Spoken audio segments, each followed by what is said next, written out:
Saya ingin menegaskan kembali sesuai dengan arahan Bapak Presiden, dana desa fokus untuk dua hal. Ya, sekali lagi dana desa fokus untuk dua hal. Pertama, padat karya tunai desa. Yang kedua, pencegahan dan penanganan COVID-19. Penanganan virus COVID-19 itu adalah daya tahan tubuh. Nah, yang harus diantisipasi adalah warga desa yang datang dari luar. Satu, dari luar itu banyak.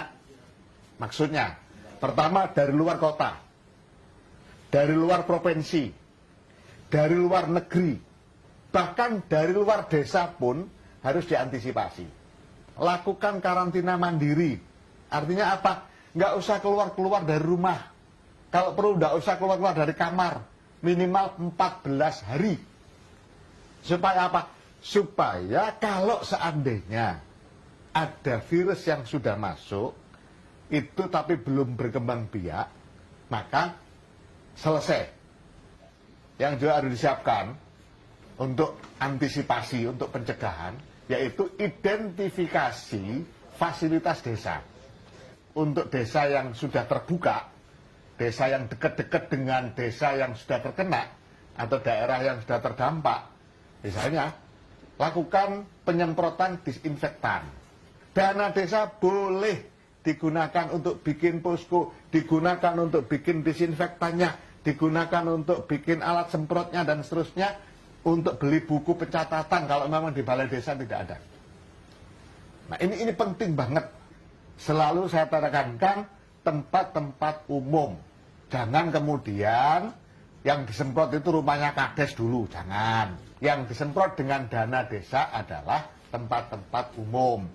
Balai desa, pasar desa, tempat-tempat ibadah, gereja, masjid, musola, PAUD. Nah, itu yang disemprot dulu dengan bisa menggunakan dana desa untuk pencegahan. Nah, sahabat desa yang saya hormati dan saya banggakan, selain penanganan, pencegahan dan penanganan, dana desa juga harus digunakan untuk padat karya tunai desa.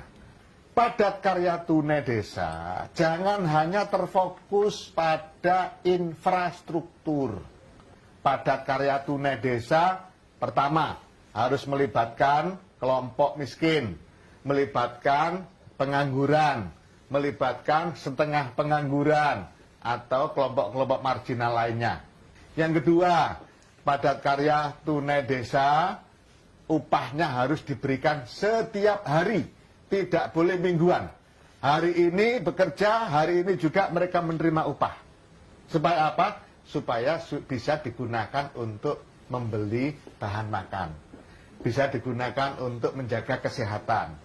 Supaya tidak mudah terdampak dengan virus COVID-19. Bagi desa yang sudah APBDes-nya selesai, tapi dana desanya belum cair, lakukan perubahan APBDes.